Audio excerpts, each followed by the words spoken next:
Salut à tous, on se retrouve aujourd'hui pour parler du FC Barcelone en ce mercredi 30 mars. On commence directement avec le programme pour les Blaugrana pour cette fin de semaine. Donc il y a eu entraînement avant-hier, hier, aujourd'hui également entraînement à 16h. Donc je sors la vidéo à 16h30, donc quand vous regardez la vidéo normalement, les joueurs du FC Barcelone sont actuellement à l'entraînement. Demain ça sera une journée de repos. Vendredi, samedi, entraînement à 11h. Et dimanche bien sûr au Camp Nou, match de Liga. Le Barça reçoit l'équipe de Séville. C'est un match comptant pour la 30e journée de Liga. N'oubliez pas que Séville, deuxième de Liga. Le Barça, troisième, il y a 3 points d'écart. Donc en gros, si le Barça s'impose, le Barça pourrait dépasser son adversaire du jour. Et surtout, Séville, il y a un match de plus que les Blaugrana. Donc voilà les gars, cette fin de semaine pour le FC Barcelone. Et Ansu Fati les gars, il s'est de nouveau entraîné ce mardi matin avec les autres joueurs. Donc hier, il y avait entraînement, j'ai montré à 11h. Donc il a fait son premier entraînement depuis son retour de blessure. C'était lundi. Hier, de nouveau, il est à l'entraînement. Donc aujourd'hui, là, à 16h, de nouveau, il devrait être encore à l'entraînement. Ansu Fati. Donc, est-ce que ça fait du bien de revoir Ansu Fati, tout simplement, à l'entraînement, lui qui a été longtemps blessé, quand même, cette saison. Donc voilà, vous allez aimer, bien sûr, cette photo de Ansu Fati. Voilà, quelques photos. On pourrait l'appeler tout simplement nouvelle recrue, vu que ça fait longtemps qu'il n'a pas joué. Et là, il réintègre, bien sûr, le groupe du FC Barcelone. Voilà, toutes les photos, bien sûr, d'Ansu Fati. En mode de la musculation, voilà, il essaie de se remettre au niveau, bien sûr, pour préparer cette fin de saison. Et Xavi ne quitte pas Ansu Fati des yeux. On peut voir Xavi en fond d'image. Et Ansu Fati pourrait rejouer dans 2 semaines. Donc là, il ne jouera pas contre l'équipe de Séville. Il reprend l'entraînement seulement lundi. Il revient d'une grave blessure quand même, qu'il a fait louper pas mal de mois de compétition. Donc là, il va louper le match contre Séville. Mais peut-être le prochain, la semaine prochaine, il loupera aussi le match contre Francfort, le match d'Europa League. Mais peut-être week-end prochain, il pourrait être de retour. Ansu Fati, bien sûr, Xavi pourrait lui donner quelques minutes de temps de jeu. Donc tout dépend en fait de l'évolution de ses entraînements, tout simplement. Sinon, toujours avec les autres joueurs du FC Barcelone, bien sûr, il n'y a pas qu'Ansu Fati qui joue au Barça, il y a aussi Aubameyang ou même Ousmane Dembélé qui sont très bons sur cette nouvelle année 2022. Voilà quelques photos, on peut voir là, le crochet extérieur, on va dire, de Dembélé. Sur Aubameyang, on peut voir aussi Adama Traoré, Umtiti les gars. En mode, il s'entraîne, bien sûr, c'est compliqué pour lui d'avoir un peu de temps de jeu. Mingueza, Aubameyang, Xavi, tout le monde, bien sûr, était présent à l'entraînement pour préparer ce gros mois d'avril. Donc là, on est le 30. Donc le 1er avril, c'est vendredi, c'est après-demain. Et là, il y a un énorme mois d'avril, les gars, à venir. Le mois d'avril sera chargé pour le Barça qui va jouer 7 matchs en environ 21 jours. Donc c'est simple, il y aura quasiment un match tous les 3 jours de ce match Barça-Séville programmé au 3 jusqu'au dernier match Barça-Vallecano prévu le 24 avril prochain. Voilà toutes les rencontres pour le FC Barcelone. Donc il y a du très très lourd, j'en manque même une. Donc ça fait 1, 2, 3, 4, 5, 6, 7. Non, il y a bien les 7, les gars, voilà, sur ce mois d'avril. Voilà, en 21 jours, il y aura beaucoup de matchs pour le FC Barcelone. Donc c'est un tournant tout simplement de la saison, souvent les mois d'avril pour n'importe quel club en Europe. Et concernant le prochain match contre l'équipe du FC Séville au Camp Nou, une petite info concernant le gardien du FC Séville. Donc Yassine Bounou est incertain pour Barça Séville après avoir reçu un coup violent à la tête avec le Maroc contre la République démocratique du Congo. C'était hier soir, c'était les barrages pour jouer la Coupe du Monde. Donc déjà félicitations à son pays, le Maroc s'est qualifié pour cette Coupe du Monde. Mais voilà, il a été victime d'un gros choc, on peut dire, le gardien sévillan. Donc c'est pas sûr qu'il soit présent contre le FC Barcelone dans quelques jours. On va parler de la trêve internationale parce que c'est vrai qu'on a parlé un petit peu du Barça à l'entraînement, mais voilà, il n'y a pas de match actuellement du FC Barcelone. Ça reprend très prochainement, dimanche. Mais voilà, il y a pas mal de joueurs du FC Barcelone en sélection avec la Roja, tout simplement. Donc l'Espagne a joué hier soir et l'Espagne s'est imposée 5-0 contre l'Islande. Voilà, belle victoire des Espagnols. Et Pedri, les gars, supporter du Real Madrid, il a dit: Pedri, je suis supporter du Real Madrid, mais je veux ton maillot. Voilà, même en étant supporter du club rival, voilà, Pedri a des fans du côté de Madrid. On va parler de Ferran Torres. Donc meilleur buteur de l'Espagne de Luis Enrique avec 12 buts en 23 sélections. Ferran Torres, attaquant bien sûr du Barça, est impliqué sur 12 buts en 14 matchs en 2022. 7 buts et 5 passes D pour le joueur espagnol. Donc n'oubliez pas tous les joueurs là du Barça. Donc Ferran Torres, Pedri ou même Gavi ou même Jordi Alba bien sûr. Donc là je sais pas s'ils vont être de retour aujourd'hui à l'entraînement vu qu'ils ont joué hier soir ou le retour peut-être vendredi pour les joueurs. J'ai pas d'infos vu que demain bien sûr c'est un jour de repos concernant le FC Barcelone pour l'entraînement. Voilà, ils vont reprendre reprendre l'entraînement pour être apte à jouer bien sûr le match dimanche. Et on peut voir sinon les autres matchs où il y avait des joueurs du Barça qui ont joué hier. Donc les Espagnols U21, donc l'équipe Espoir s'est imposée 3-2 contre la Slovaquie et Pays-Bas contre l'Allemagne. Donc Pays-Bas, il y a quand même Memphis Depay, Frankie de Jong. Ils ont fait un partout contre la sélection de la Mannschaft, où par exemple il y a Ter Stegen bien sûr, en joueur du Barça, qui évolue. On va parler du gros match aujourd'hui, c'est que le Barça homme ne joue pas, mais le Barça féminin joue ce soir. C'est un match en plus très important les gars, en plus c'est au Camp Nou, c'est un match de Ligue des Champions, quart de finale retour, le Barça reçoit le Real Madrid, c'est le Classico féminin, n'oubliez pas qu'au match aller, le FC Barcelone s'est imposé 3-1 du côté de Madrid, donc la très belle option pour se qualifier pour les demi-finales. De coup d'envoi 18h45, voilà en fin d'après-midi, donc sous Camp Nou, il y aura certainement beaucoup de monde les gars pour ce gros match, voilà, même si ça reste du football féminin, je pense la plupart, vous regardez le football masculin, mais voilà, ça reste quand même une magnifique performance des Blaugrana d'accéder aussi loin à cette Champions League. Bon, elles sont quand même les grands favorites pour remporter cette compète. Elles l'ont remporté la saison dernière. Et dans 24 heures, elles vont remplir leur rêve, jouer devant un Camp Nou rempli.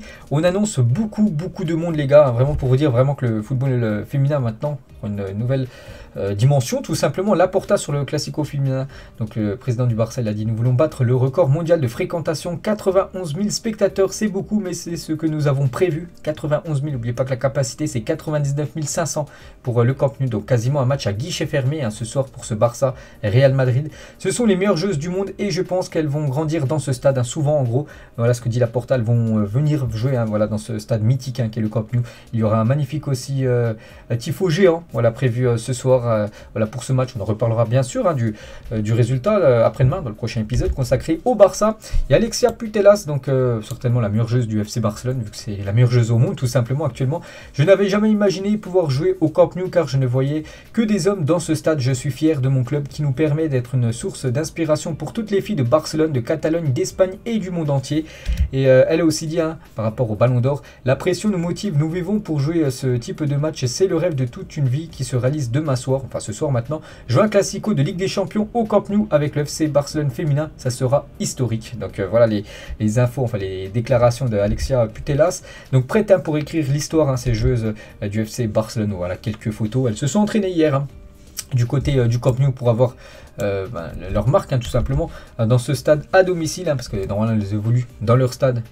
Du côté de Barcelone, leur stade à domicile bien sûr, mais là voilà, ça reste le Camp Nou, ça reste un stade bien sûr mythique. Donc voilà quelques photos de l'entraînement hier, et le capitaine éternel Carles Puyol est venu encourager donc le Barça féminin avant le Classico, donc c'est hier. Donc je tiens à vous féliciter pour tout ce que vous avez réalisé. C'est encore plus difficile de continuer à gagner une fois que vous avez tout remporté. C'est vrai que la saison dernière elles ont tout remporté, Copa del Rey, donc en gros la Coupe du Roi mais version féminine. Elles ont gagné le championnat, elles ont gagné la Ligue des Champions, et voilà ce que dit Puyol lui aussi, qui a vécu avec le grand FC Barcelone. Il avait tout gagné, c'est toujours compliqué après encore tout gagner bien sûr, les trophées qu'on a déjà gagnés dans le passé. Quelques déclarations de Juan Laporta. Voilà, il est interviewé, je ne sais pas par qui, bref, donc il a fait beaucoup de déclarations. Bien sûr, on va revenir sur tout ce qu'il a dit. Donc déjà, nous avons de bons rapports sur Rafinha. Alors, Rafinha, que je parle souvent, les gars, du côté du Barça, qu'il y aura un accord. Voilà, il le confirme, tout simplement. Il a dit oui, il y a eu 2 accords jusqu'à présent, un défenseur, un milieu de terrain central, donc Christensen et Kessié. Voilà, normalement, c'est fait. En tant que fan, j'aime beaucoup Félix, l'attaquant portugais de l'Atlético. Cet été, on a essayé de faire un échange, mais ils en voulaient pas. Mais ils ne voulaient pas, tout simplement, parlant de l'Atlético. On peut voir voilà, que Laporta voulait quand même Félix l'été dernier. Et il a aussi dit sur Salah et Lewandowski, tous les grands joueurs veulent venir au Barça, mais je ne peux pas dire s'il y a quelque chose ou pas, parce qu'au club, il me dirait que je dérange les négociations. Donc voilà, pour l'instant, il reste en silence, mais voilà. Sur Salah et Lewandowski, peut-être le Barça met ses cartes, tout simplement, pour ces 2 immenses joueurs quand même.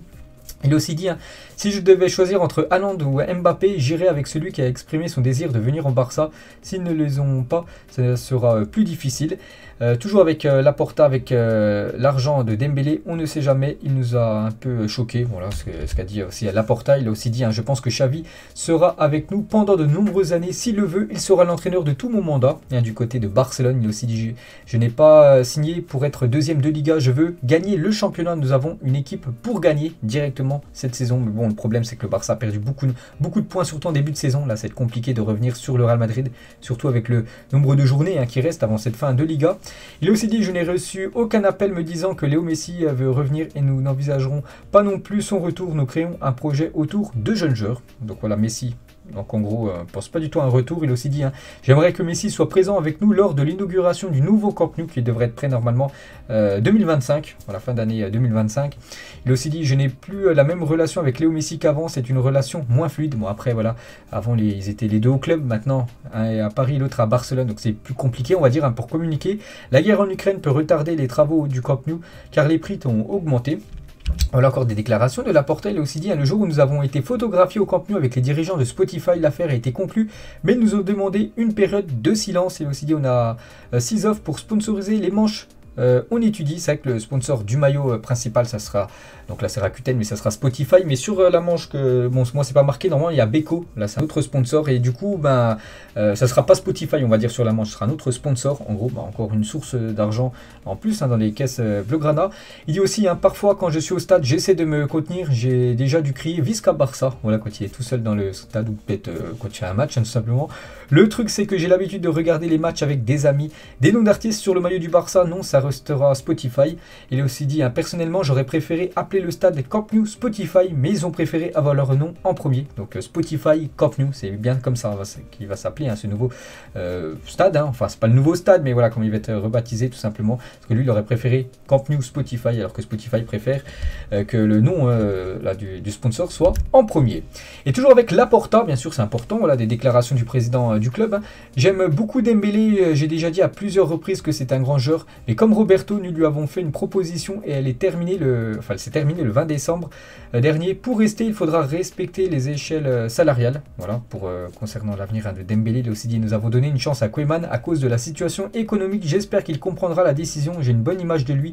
Sergio Roberto a eu l'opportunité de renouveler la saison dernière et les joueurs ont dû réduire leur salaire, mais je ne comprends pas pourquoi il ne l'a pas signé. Il fallait le faire avant. Maintenant, le contrat est terminé. Donc en gros, il y a de grandes chances hein, que Sergio Roberto quitte le club en fin de saison. On parle peut-être de l'Atlético Madrid hein, qui aimerait l'avoir gratuitement. Nous sommes ravis d'Adama Traoré. Il a une attitude professionnelle et serait une bonne option de l'échanger avec Trincao. Genre du Barça prêté à l'équipe de Wolverhampton, hein, ça peut être une piste. Et la Super League est toujours d'actualité, voilà, les déclarations. Puis je crois que c'est les dernières hein, pour Juan Laporta. Je vais essayer d'expliquer au plus grand nombre possible le contrat de Spotify sans violer la confidentialité du contrat. Nous sommes très contents de Xavi au début, nous avons eu des difficultés, mais maintenant nous sommes sur la bonne voie. Il fait un travail incroyable hein, du côté de Barcelone. Nous avons demandé à tous les sociaux et fans de venir au Camp Nou pour le Classico féminin ce soir. Nous voulons battre le record du nombre de spectateurs dans un match féminin et Spotify veut que nous gardons les chiffres secrets voilà, concernant le contrat, hein, combien va recevoir le Barça, mais sachez que c'est le meilleur contrat pour un maillot de l'histoire du club. Donc en gros, bah, voilà, Spotify a dû débourser énormément d'argent pour être sur le maillot du Barça. C'est tout simplement le jackpot hein, pour le club Blaugrana. Et Massip, les gars, le conseiller de Laporta, il a dit hein, est-ce que Dembélé restera? Les joueurs doivent respecter la limite salariale que nous fixons. Il ne peut y avoir de salaire exorbitant. La situation du Barça est beaucoup plus séduisante qu'en décembre. Maintenant, il devrait être plus facile de parier sur l'équipe. Hein. Il a aussi dit hein, personnellement, Neymar a toujours montré qu'il choisit l'équipe qui lui donne le plus d'argent. C'est pourquoi nous préférons signer des joueurs qui donneraient leur vie pour le Barça, même s'ils ont moins de talent, voilà, par rapport peut-être à un retour de Neymar hein, quand il est enfin dans une situation compliquée du côté de Paris. Il a aussi dit hein, ce que Laporta a fait, c'est parler avec prudence, il faut redonner envie aux joueurs de jouer pour le Barça. On préfère avoir une personne totalement engagée dans l'équipe qu'un crack qui est là que par son nom. Donc voilà toutes les déclarations aussi hein, du conseiller, enfin en gros du bras droit de Juan Laporta. On va revenir sur cette rumeur les gars, Kylian Mbappé au Barça, on entendait cette rumeur là depuis quelques jours et Barcelone n'est pas une option pour Mbappé d'après Fabrizio Romano. Donc Fabrizio Romano lui-même a mis ça hein, sur son compte Twitter. Donc je respecte le journal L'Équipe, hein, voilà, qui avait donné cette info et c'est une source fiable, voilà le journal L'Équipe. Mais pour Mbappé, ça se joue entre le Real Madrid et le PSG. Personne Barcelone n'a pas opté pour Mbappé et son contrat est prêt avec le Real Madrid, mais jusqu'à présent rien n'a encore signé hein, du côté du Real Madrid. Enfin nous ça nous intéresse pas. Mais surtout du côté du Barça, en gros, que voilà, la source n'est pas fiable, en gros, que voilà, il ne viendra pas du côté du FC Barcelone à Kylian Mbappé, c'est Fabrizio Romano qui le confirme. On va parler de ce joueur, donc ce joueur pourrait quitter le club certainement en fin de saison, c'est Martin Braithwaite et pas dans les plans de Xavi. Braithwaite serait poussé vers la sortie par le Barça qui ne compterait plus sur lui tout simplement. Il aurait néanmoins la cote en première ligue. Donc voilà, peut-être un départ du côté du championnat anglais hein, pour Braithwaite. Concernant Antoine Griezmann, toujours joueur du Barça, actuellement prêté bien sûr à l'Atlético Madrid. Donc Griezmann devrait rester du côté de l'Atlético Madrid. Donc du coup, il a rempli la condition nécessaire pour que la clause d'achat soit levée en disputant au moins 50% des matchs pour lesquels il était disponible, hein, tout simplement du côté de Madrid. Et du coup, l'Atlético va lever la clause de 40 millions d'euros d'Antoine Griezmann. Donc 40 millions d'euros vont venir dans les caisses du FC Barcelone. Oui, en une journal Mundo Deportivo, c'était la une de ce journal hier, hein, vu que j'ai fait un épisode sur le Real, donc c'est pour ça qu'on en parle aujourd'hui. Concernant Azpilicueta, les gars, il pourrait venir là du côté du Barça, et d'après Mundo Deportivo, c'est quasiment sûr, hein, parce que oui, donc il devrait venir en Espagne. Regardez l'équipe type du dernier mois, donc du mois, certainement là, du mois de mars, hein, vu qu'il n'y a plus de match. On va dire pour ce mois de mars en Liga. Donc on peut voir quand même 4 joueurs du FC Barcelone: Alba, Ferran Torres, Ousmane Dembélé et Pierre-Emerick Aubameyang. Voilà, parmi le 11 type hein, du mois de mars en Liga. Félicitations à ces joueurs. On peut voir sur le FC Barcelone Twitter officiel hein, que vous pouvez gagner 2 places les gars pour aller voir Barça-Francfort au Camp Nou. Le match est prévu, je sais pas, c'est le 14 avril, voilà, c'est marqué, chercher la date. Voilà, pour aller regarder ce qu'il faut faire, hein, bien sûr remplir le questionnaire. Les vainqueurs des Oscars du Barça, donc but le plus émouvant, Sergi Roberto face au Paris Saint-Germain, bien sûr, hein, ce but du 6-1. Meilleure prestation, la remontada contre le PSG, hein, toujours le même match. Le plus beau petit pont, Messi contre Milner lors d'un Barça Liverpool. Le meilleur look, Léo Messi, le plus bel arrêt, Ter Stegen contre Lewandowski. Donc voilà les récompenses en gros. Voilà des Oscars, bien sûr, c'est une photo montage là, c'est voilà, quelques infos voilà, qu'ils ont mis sur leur compte officiel, bien sûr, le FC Barcelone. On va parler des futurs maillots, mais pas le maillot de match, hein, ça sera plutôt le maillot d'avant-match pour la saison prochaine. Donc ça sera le maillot domicile quand le Barça jouera au Camp Nou avant-match. Ça sera celui-là normalement, avec certainement le sponsor, hein, bien sûr Spotify qui sera en plein milieu. Donc voilà ce maillot d'avant-match, et toujours avec le maillot d'avant-match, mais cette fois-ci quand le Barça jouera à l'extérieur. Voilà, il pourrait être de couleur bleu marine, hein, ce maillot du Barça saison prochaine. Iran Ferreira a rencontré Ronaldinho, donc c'est une star hein, voilà, sur TikTok, je ne sais pas si vous avez déjà vu, il fait des vidéos un peu sur le foot, et du coup il a rencontré Ronaldinho, ancienne légende du côté du Barça, et on peut voir qu'il a le maillot du FC Barcelone, hein, cette star de TikTok. Voilà, quelques photos des deux, et toujours avec Ronaldinho les gars, on peut voir Marquez, on peut voir aussi Thierry Henry, joueur aussi hein, qui a joué hein, du côté du FC Barcelone, Thierry Henry, voilà, lors d'un match de Ligue des Champions entre le Barça et Arsenal.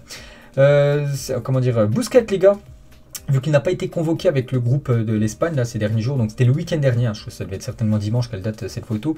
Donc il était à Dubaï avec sa femme, voilà, les petites vacances hein, de Busquets. On peut voir aussi Ansu Fati et Semedo, les deux jeunes joueurs. Donc maintenant est parti hein, du côté de Wolverhampton, je crois, Semedo, et Ansu Fati bien sûr revient en forme là hein, du côté du Barça. Cette photomontage les gars, pris hein, sur un Twitter French FCB, donc un Twitter qui relaye les infos hein, du FC Barcelone, avec l'affaire de Will Smith, hein, vous avez vu avec la claque qu'il a mis, voilà, par rapport au Real Madrid. Donc une petite photo montage. Frankie de Jong les gars, il a dit: vivre à Barcelone est fantastique, je ne pense pas qu'il y ait beaucoup de meilleurs endroits où vivre qu'à Barcelone. Si Barcelone voulait prolonger mon contrat de 6 ans, je serais probablement d'accord, voilà, pour pouvoir avoir vraiment un long contrat du côté du Barça. L'intérêt du Bayern, non, je suis très heureux à Barcelone et j'aimerais jouer ici le plus longtemps possible. Et il a aussi dit, hein, je me sens bien depuis l'arrivée de Xavi, il y a une toute autre dynamique au sein du club. On a pu le voir, hein, bien sûr que le Barça voilà, fonctionne très bien, je crois sur les 12 derniers matchs, hein, c'est aucune défaite bien sûr pour les Blaugrana. Et Nico les gars, se battre au maximum pour atteindre l'équipe première de Barcelone a été la meilleure décision de ma vie, parce que c'est un joueur du centre de formation, donc il joue avec l'équipe B, avec les équipes juniors, tout ça, et voilà, il avait des contacts avec des autres équipes, mais il a préféré vraiment essayer de travailler à fond et d'avoir se donner à 100% on va dire, hein, pour essayer d'intégrer le groupe professionnel. Et chose faite maintenant, même s'il joue pas tout le temps, voilà, c'est peut-être un joueur certainement pour l'avenir hein, parce qu'il est quand même jeune, le jeune Nico. On peut voir ces trois légendes, hein, Iniesta, Xavi et bien sûr Léo Messi. Et quand la sélection espagnole dominait le monde du football, voilà, sur ces trois joueurs, deux jouaient hein, du côté du FC Barcelone, Xavi et bien sûr Puyol. On peut voir aussi la légende Iker Casillas. Ter Stegen a dévoilé dans une vidéo pour la fédération allemande son 11 préféré, composé uniquement de joueurs avec qui il a joué. Absent notable hein, quand même Messi, Neymar, Suarez et Neuer. On peut voir voilà, les autres joueurs, donc quelques joueurs hein, du Barça, Xavi, Iniesta, même Frankie de Jong, voilà, même Busquets, même Alba, Piqué, voilà, dans le 11 de Ter Stegen. Et on finit les gars, c'est la dernière photo aujourd'hui, donc c'est toutes les équipes qui ont remporté la Ligue des Champions. N'oubliez pas que le Barça a déjà remporté 5 fois la Ligue des Champions. La première Ligue des Champions remportée, c'était en 1992. Avant, c'est vrai qu'ils n'avaient remporté aucune. Donc après, ça a été 2006, puis après, ça s'est enchaîné. 2006, 2009, 2011 et 2015. Là, ça fait quand même, ça va faire 7 ans que le Barça n'a pas gagné la Ligue des Champions. Je pense que là, il va falloir, c'était un objectif pour le club là, pour ces 3-4 saisons futures. De nouveau remporter, bien sûr, la plus belle compétition pour un club, la Champions League. Donc voilà les gars, la fin de cet épisode. J'espère que ça vous a plu. On se retrouve demain. On parlera cette fois-ci du Real Madrid. Bonne journée à vous et à demain.